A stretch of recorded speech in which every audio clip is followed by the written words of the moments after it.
나이가 들면 누구에게나 찾아올 수 있는 불편한 질병 중 50대 이상의 가족분들이나 지인분들을 보더라도 흔하게 받는 수술 중 하나가 바로 백내장 수술인데요. 2022년도 통계 자료를 보시면 다빈도 수술에서 백내장 수술이 1위고 50대 이상 다빈도 질병 1위를 차지하고 있는 수술 역시 백내장인 것을 확인할 수 있습니다. 그런데 백내장 수술 시 실비보험 청구에 있어서 분쟁 사례가 정말 많은데요. 심지어 2023년 12월 금융감독원에서는 과도한 수술 서류 요구로 선의의 소비자가 피해를 입지 않도록 백내장 실비보험금 지급 기준 정비하자 이런 내용을 발표하기도 했습니다. 그래서 오늘은 현 시점에서 백내장 수술, 실비 청구에 대한 제 생각을 말씀드릴 예정이고요. 본인 또는 가족이나 지인분들이 백내장 수술을 받으셨거나 수술 예정이시라면 큰 도움 되실 테니 끝까지 시청해 주시면 좋겠습니다. 그럼 시작해 볼게요. 안녕하세요. 쉬운 보험 이야기 보험 언니 오정미 팀장입니다. 백내장은 사물이 안개가 낀 것처럼 흐려 보이는 안과 질환을 말하는데요. 일반적으로 60세 이상이 되면 전체 인구의 70% 정도, 70세 이상이 되면 90% 정도가 백내장 증상을 경험하게 된다고 합니다. 백내장은 빠른 치료가 필요한 질환은 아니지만 약물로 증세가 호전되는 질병이 아니기에 일상생활에 불편함을 느낀다면 수술을 해야 하는데요. 수술은 눈의 검은 자나 흰자에 작은 구멍을 만든 후 초음파 기구를 삽입하여 백내장이 생긴 수정체를 흡인하고 그 자리에 인공 수정체를 삽입하는 방식으로 시행이 됩니다.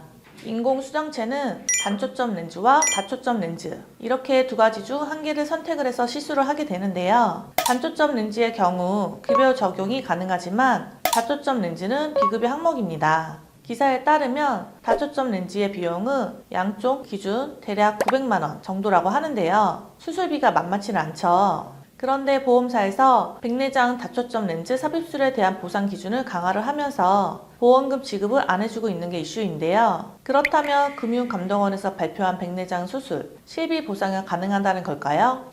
백내장 수술의 지급 기준을 자세히 확인하려면 우선 변경된 보험 약관을 확인해야 합니다.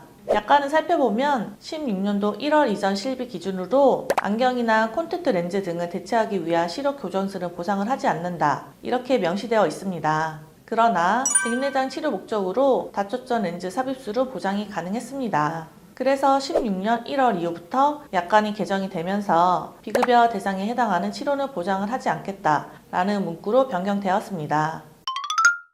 한 번 더 정리하자면 16년 1월 이전의 약관은 비급여 항목이라는 문구가 빠져있기 때문에 질병 치료 목적의 백내장 다초점 렌즈 삽입술도 보상이 가능하지만 16년 1월 이후부터는 보상이 안 된다. 이렇게 이해하시면 될 것 같습니다.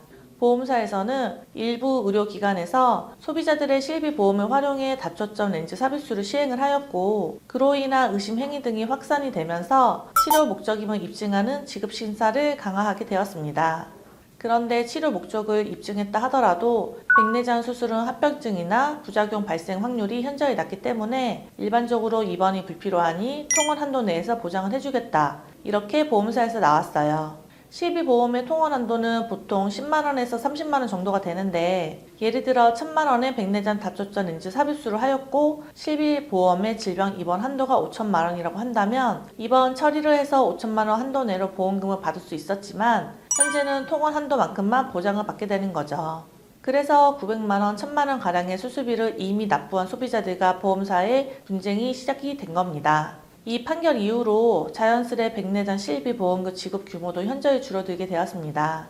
아니 그래서 다초점 렌즈 삽입술 실비 청구 된다는 거야? 안 된다는 거야? 다들 궁금해 하실 텐데요. 금강원에서 발표한 지급 기준 정비 방안 3가지를 살펴보면 첫 번째 기준 65세 이상의 고령자 대상 수술, 두 번째 다초점 렌즈가 아닌 단초점 렌즈를 사용한 수술, 마지막 세 번째는 종합병원급 이상 큰 병원에서 수술을 한 경우 이러한 3가지의 경우에는 추가 증빙 자료 없이 수술의 필요성을 보험사가 인정할 예정이라고 합니다. 또한 추가적으로 기저질환이나 합병증 등 입원이 필요할 수 있는 점을 고려해서 입원 필요성을 입증할 수 있는 객관적 증빙 서류인 진단서라는 의무 기록지와 수술 확인서 등을 제출을 하게 되면 통원이 아닌 입원 보험금을 지급받을 수 있도록 보험회사의 보상 기준을 명확화할 예정이라고 합니다. 마지막으로 만 70세 이상의 고령자나 의료급여 수급권자 등 취약계층의 경우에는 이번 필요성을 심사하지 않을 것을 자유 권고한다고 하니 이 부분을 꼭 기억하시기 바랄게요. 현재 상황을 보면 21년도 정비 방안을 발표했던 23년 12월까지 과거 청구권에 대해서도 소급 적용할 계획을 갖는다고 합니다. 오늘 여러분에게 전한 이 내용이 고객님에게 도움이 되었으면 좋겠습니다. 이번 영상은 여기까지고요. 영상이 도움이 되셨다면 좋아요와 구독, 알림 설정까지 꼭 부탁드리고요. 해당 상품에 대해 자세한 상담이나 궁금사항 있으시다면 위에 번호로 연락을 주셔도 되고 화면 하단의 더보기 버튼 클릭하시면 카카오 채널 링크 나와 있으니까 카카오 채널을 통해서 1대1 맞춤 상담 도와드리도록 하겠습니다. 다음에도 더 유익한 내용으로 찾아뵙도록 하겠습니다. 감사합니다. 본 광고는 심의 기준을 준수하였으며 유효기간은 심의일로부터 1년입니다.